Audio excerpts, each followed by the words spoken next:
Hello, hello! I am back for what is my very first polymer clay video. I'm not going to make anything today, I'm just going to run you through some of the things that I've made over the years and many uses for polymer clay. I absolutely love it. I can spend days, months just playing. So I will begin by showing you the basics. We get all sorts of Fimo. We have the Fimo Professional, Fimo Effect, Fimo Soft, Fimo Classic. There's loads. Depending on what effect you're looking for, these are great. This one, for example, is translucent. Absolutely beautiful to work with, but a little bit trickier, I find, than some of the others. I have many things to show you. I make a lot of polymer clay canes from roses. Let's just check the things I'm showing you are in shot. Yes, they are. And then we have little daisies. This one was a tutorial on YouTube. They use different colours to what I used. It's got a little bit crushed there because these are old canes. I haven't done a lot of Fimo in a long time. I started out with crochet and then I made crochet hooks with Fimo and got obsessed with Fimo. Then I used it in resin and got obsessed with resin. Then I used acrylics and got obsessed with acrylics. So there are many things that I use it for.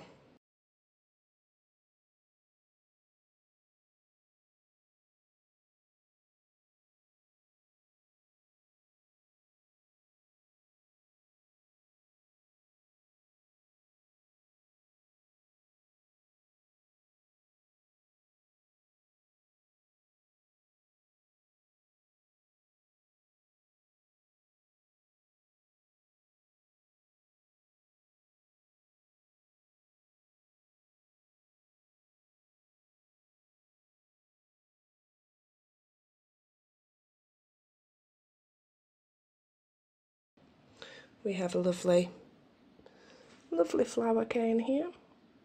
It's not really showing very many details, but we've got nice daylight at least. And we have this one.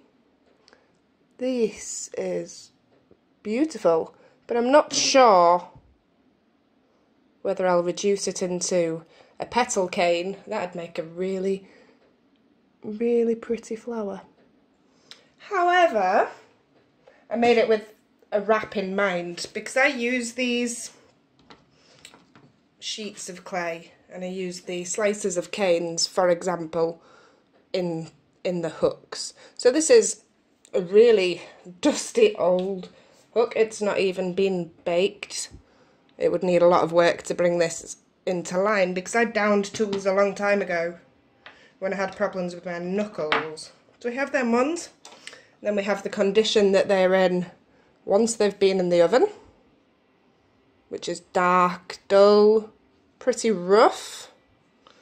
And then we have, do we have any sanded versions of this one? We do, but Logan was playing with them. Where did the boy take them? Nope. Okay, so we have another version. We have this one. This is just a scrap set that I was making for myself because I find it really helps my grip when my knuckles are playing up. So it starts out like this. It's quite rough and uneven, and then I give it a sand and a polish and it gleams. It is not just a sand and a polish, it's a whole process that I put them through to bring them up to this standard. It's not just magic. Then we have a couple of others here. These are a more complex cane. Little hexagons.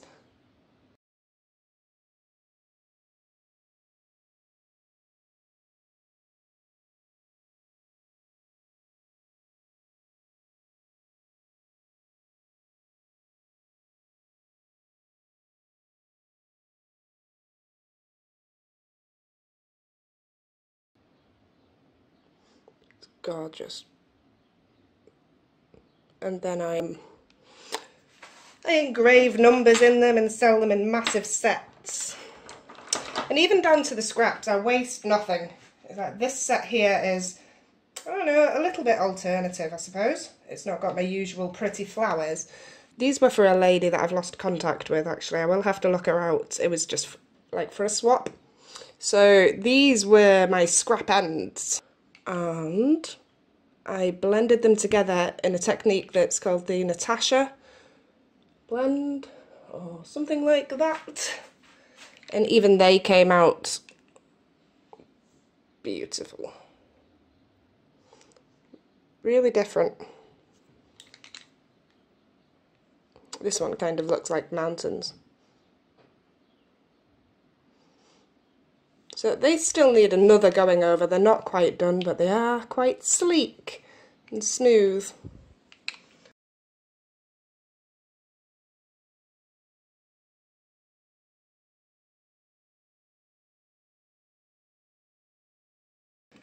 So we've talked you through a little bit about crochet hooks. I may add some beautiful pictures here.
I have made many hooks over the years.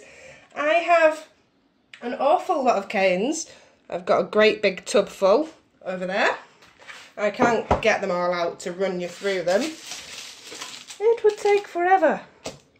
I've got some new canes which I will be making in one of my next videos. It's a wrap with translucent clay that I have been requested to make around a set of dandia, I believe they are called. Dancing sticks that you use when you are dancing. So this is some of them.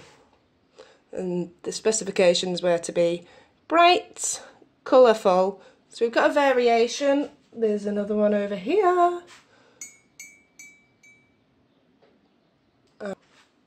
I will be making another with blues or reds just to balance out this colour palette. Oh, there was another one that I was making as well, which I've just left sitting around a little bit.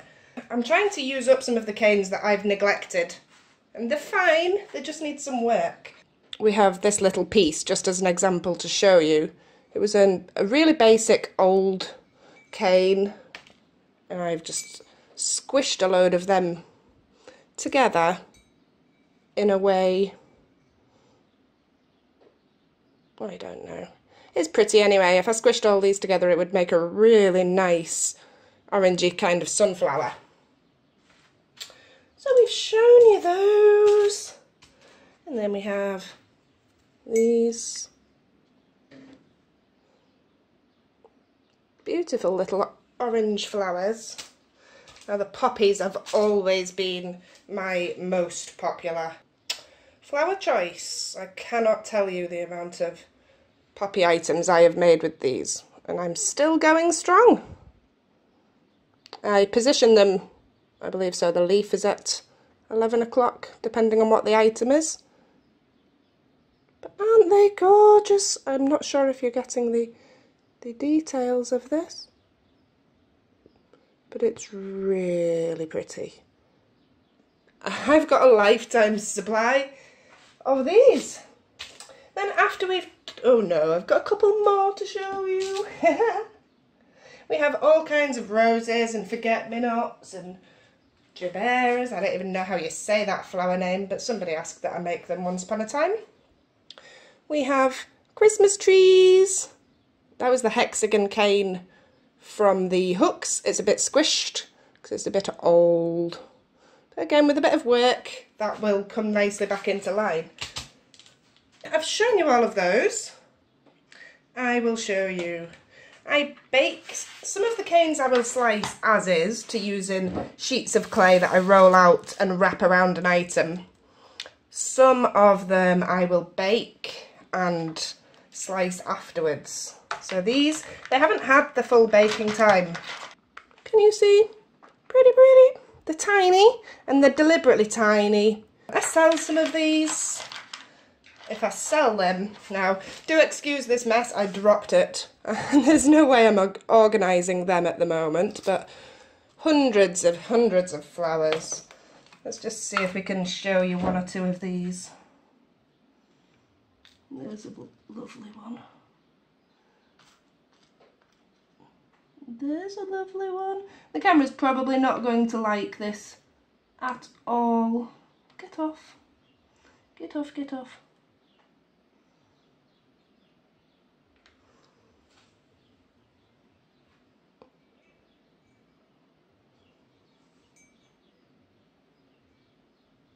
No, yes, do you see? Try that again.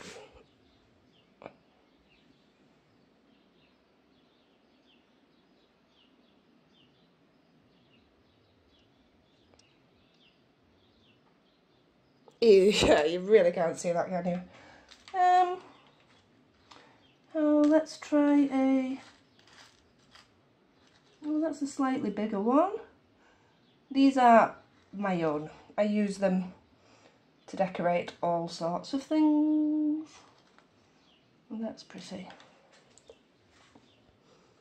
I'm sorry if you can hear me huffing and puffing. I was messing around with my microphone settings in the phone to try and connect my headset, and it was not playing. But I did find a little button that puts the mic volume up, so you should actually be hearing me. Oh, look at that gorgeous little rose. Oh, look, I've just tipped them into the lid instead of opening it that way. But they were all everywhere. I dropped them. It happens a lot. But I have children that are really, really good at organising flowers. So we have them. And lots of spare little cases. And these are really cheap. I just get them on eBay. I think all of these are just similar to the ones I've already shown you. Just tiny, tiny versions.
Anywho, moving on, I've shown you my canes, I've shown you my Fimo, I've shown you some of my spare hooks.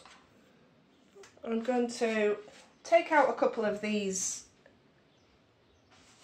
I don't want you to see me, I'm scruffy today. So for these ones I use several blades. I'll be inserting photos partway through, you might have seen. I use these kind of blades. I use the without the handles, but do beware, the backs are sharp. You could probably slice with the back of them. They've certainly sliced my finger a few times.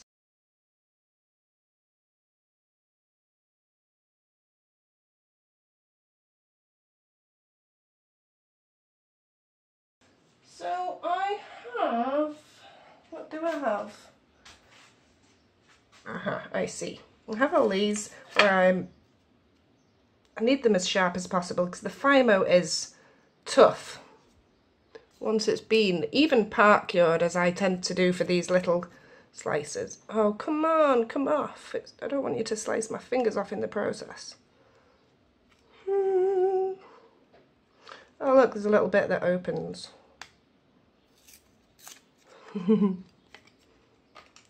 There we have it. So I would just take this and I would take a really tiny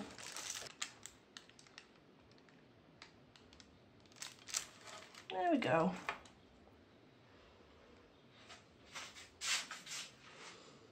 Baby forget-me-not. How pretty.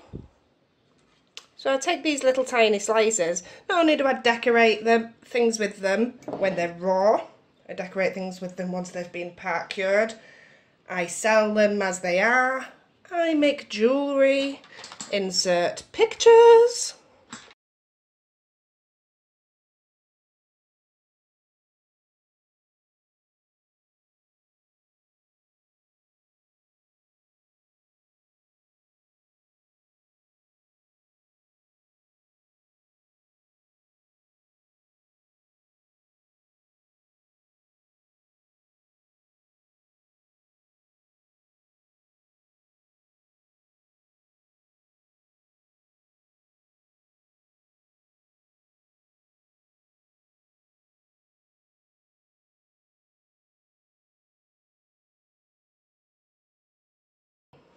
I started making these last year before I lost my resin space and then worked on the workshop. I didn't have an area to do them, so they were on hold. Aren't they stunning? We have all gorgeous resin rings, and these are not finished. They need a little tiny doming layer pouring on the top here, but even so, they are really gorgeous, if I do say so myself. They've always been really popular. And that's what all these little flowers were for. I've made all of my own moulds for these, and that was a trial in itself. It took months and months to just get it right, get the right depth for these flowers to fit inside. Because when I'm popping the flowers into the moulds, I'm finding they're taller than the mould. So it was leaving a really messy edge for me to try and then fix. It was a real nightmare. I was chasing my tail for months. So another way that I slice them is I can just take a slice with a blade. Let's get one and let's compare slices, because I'm a really lucky bunny and I have a slicing device. Here we are. And I'll just take a really thin slice. Oh, there we are. Now the problem with that is that if your canes are soft, it can distort them. How pretty! Just a really basic flower there. And then the piece itself. Now this is just for demonstration purposes. Let's give it a roll and see what it comes out like.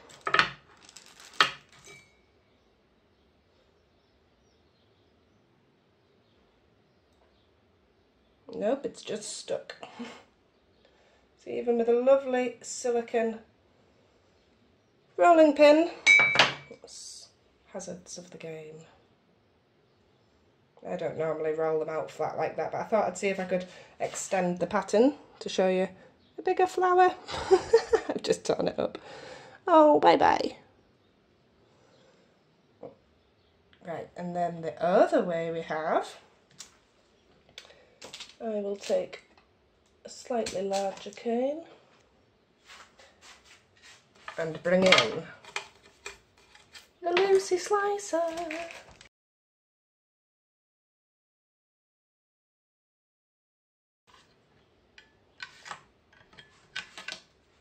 Never mind, let's see what sort of size we're on.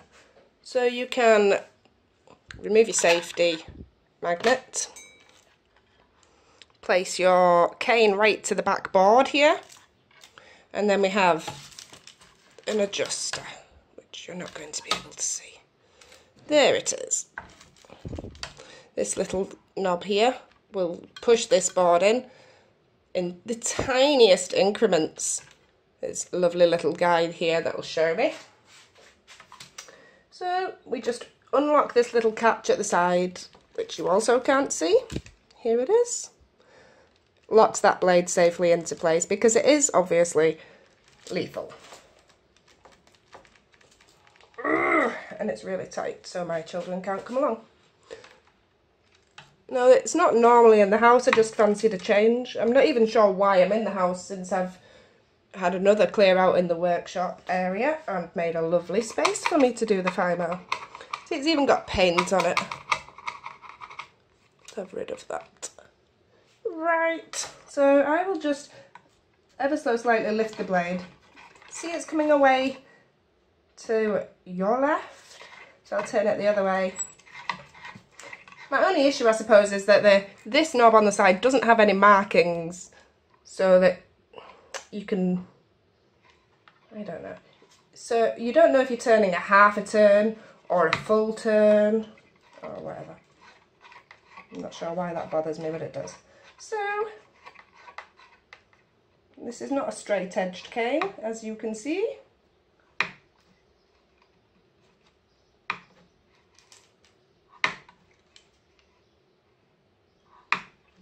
I'm just straightening it up here.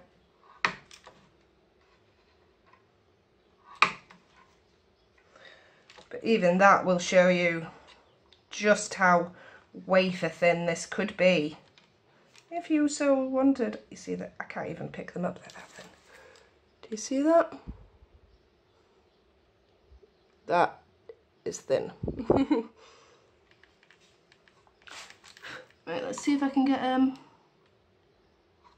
proper slice now. There we go.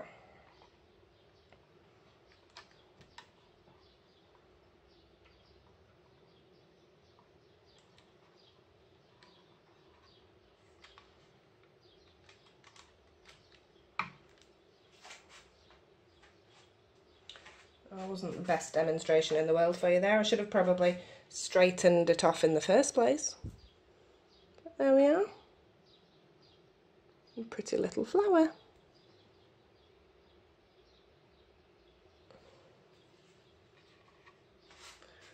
Okay, so I've shown you some of the things I can do with this.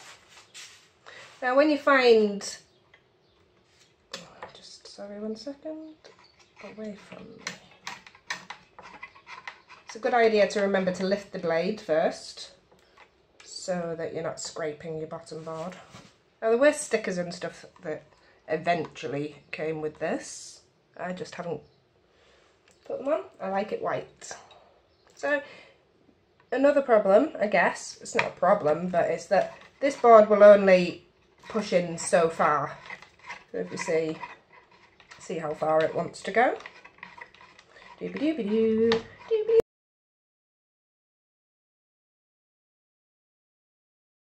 So in the next video, I believe I will make a skinner blend with my pasta machine. And then I will make another flower, I think like the little orange one, that I sliced with a blade. See, this isn't a straight piece either, so I will have a couple of offcuts. I use this wood all the time for poppy crochet hooks. I put on the wood effect, well, I put scrap underneath, then I put on a layer of wood effect, and then I place poppies all over it. And they are by far the most popular. Daffodil versions are quite popular as well. There we are, straightening it out. Oh, look! And this is one that I've deliberately made tiny. I was using it for something else, but a bigger, fatter version of this is what I would use. So let's see if we can't get a nice slice. Does that look like it? That looks like it to me. Push. Okay, let's see. Come on. Ah, my pretty. Check that out. And again, it's really squished and really compact because it was an effect that I was going for. See the little knots in the wood? And it's a little bit dry as well because it's just been sitting. How good's that? Oh, I'm really glad to go through all of these and have a look at them actually. It's been a while. I have done the basics for the next thing that I'm making. Now, I like to wrap crochet hooks. I know exactly what I'm doing. Whereas with wood, I've had trial and error over the years with mixed results. If there's anything that can leach out of the wood, that'll bubble through the Fimo in the oven. The wood can swell and shrink and cause numerous problems. However, there are ways round some of these things. And this is the blank that will be inside one of the dancing sticks. So it started out like this. It's a little piece of wood that over the past few weeks I've just been popping in and out of the oven. In and out, just to, I don't know, because I believe that's going to help me. It's going to, and then with the tin foil, I've actually really hurt my hands with the sheer force. It's kind of cut into my cuticle bits because I really have wrapped this round with some force so that there's no air inside. And I will just finish that off. Tighten all this back up and go again, and then wrap it in the scrap clay. Then I'm going to wrap it in white clay. I have a lovely big block of white clay, and that's going to help me with the translucent, so you can't see any of that yucky scrap clay that's underneath. So the translucent then I will roll out in sheets, and I'll be placing these flowers all over the sheets and then wrapping each stick. So, stay tuned, stay with me if you'd like to see more of that. If you have any ideas for canes that you'd like me to produce, I'd love to have a go. If you've enjoyed this video, even with the waffling and the rough show me, tell me that I've been doing, I'm looking forward to the things I've got to show you. Now, I work my Fimo really well afterwards. I will sand through every grit of sandpaper. I'll work with polishing paper. I will buff the life out of them after that. I like to use the G3 compound, which is advanced liquid compound. I got this in a car shop. It's amazing. I have liked it with resin actually. I have my liquid Fimo. I'm not too keen on that as a glaze, like a coating. And I have my Renaissance wax. Ah, I love this. I have had it ages. I have used it and used it and used it. It cost about £20. Phew, it does smell though. It costs about £20 for a tub like this, maybe £18, but it will last a long time, and I'll use that when I'm sanding these. In the final layers, I will rub in a layer of the microcrystalline wax, and I'll get a microfiber cloth. Well, I'll leave it, let it dry, and then I'll buff and buff and buff, bring up the most amazing sheen. And that's how I like to roll. Okay, so if you've enjoyed this video, give me a thumbs up. If you want to see more polymer clay videos, check out my channel. Hit the little subscribe button. Take care. Bye bye.